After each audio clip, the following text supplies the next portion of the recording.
Auch ich habe ein Schreiben von der Behörde zur Überwachung gesundheitlicher Schäden beim Betrieb von Eisenbahnen im Hobbybereich, kurz der BÜXB, mit Sitz in Bad Rauchling bekommen. Es geht hier wohl um ein Verbot, meine kleine Schreibtischanlage weiter zu betreiben, wenn ich nicht sämtliche Rauchgeneratoren meiner Dampflokomotiven mit Feinstaubfiltern ausrüste. Jetzt habe ich das Problem, ich kenne aktuell keine Firma, die diese Filter in der Größe überhaupt produziert, und ich habe auch keinerlei Bauanleitungen hier irgendwo im Netz gefunden.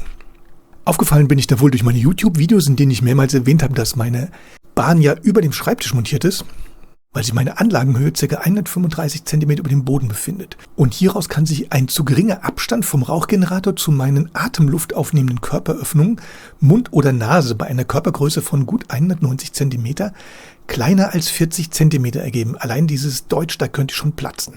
Die Normhöhe der Hauptebene bei einer H0-Bahn liegt laut einer Studie in der Regel zwischen 80 und 100 cm über dem Boden. Davon habe ich ehrlich gesagt auch noch nie was gehört.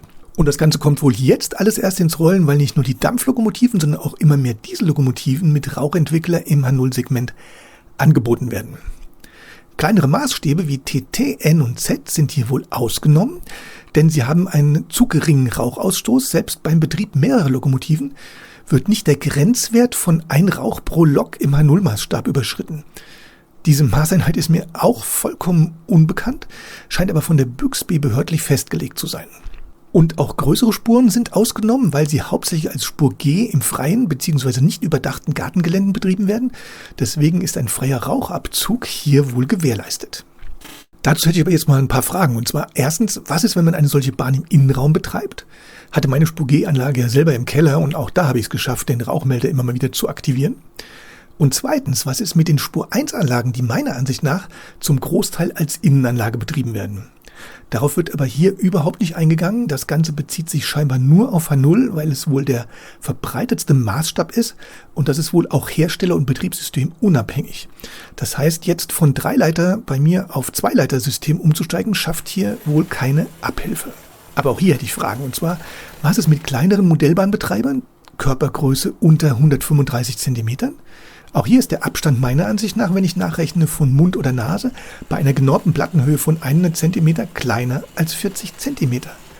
Oder was ist, wenn sich größere Personen während des Betriebs der Bahn hinsetzen? Außerdem kommt der zu kleine Abstand auch nur zum Tragen am vorderen Anlagenrand. Was ist, wenn ich meine Dampfloks mit Rauchgenerator zum Beispiel nur im hinteren Bereich betreibe? Oder wenn ich nachweisen kann, dass ich auf ein Rauchdestillat wechsle, was auf homöopathischer Basis hergestellt ist und keine feinstaubentwickelnden Substanzen enthält. Also ich kenne zum Beispiel pflanzenbasierende Flüssigkeiten, die aber in der Rauchentwicklung sehr eingeschränkt sind. Aber das wäre doch eine Alternative, oder?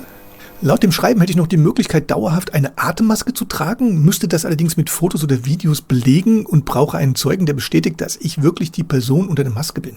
Ich kann auch einen schriftlichen Antrag auf Ausnahmegenehmigung stellen, indem ich nachweise, dass ich keine Möglichkeit habe, meine Bahn in der Normhöhe von 80 bis 100 cm aufzubauen. Allerdings wird dann die Behörde hier vorstellig, die Örtlichkeiten überprüfen und eigene Messungen durchführen. Und das brauche ich ehrlich gesagt auch nicht. Ich bin jetzt echt am Überlegen, ob ich meinen YouTube-Kanal hier überhaupt weiter betreibe, denn dadurch ist das Ganze erst aufgefallen und wurde öffentlich. Bin vor allem maßlos enttäuscht von dieser Behörde, dieser BÜXB. Und mich würde jetzt hier interessieren, habt ihr ähnliche Erfahrungen gemacht, beziehungsweise wie fülle ich diesen Antrag aus? Und hat jemand einen Anwalt, der Modellbahnen mit Miniaturbahnen in 1:87 vertritt und sich spezialisiert hat auf das Thema Feinstaubbelastung bei Bahnen, die mit einer Hauptebene über Normhöhe von 80 bis 100 cm betrieben werden? Schreibt mir das bitte in die Kommentare, das wird mir wahnsinnig helfen, wenn ihr so jemanden habt.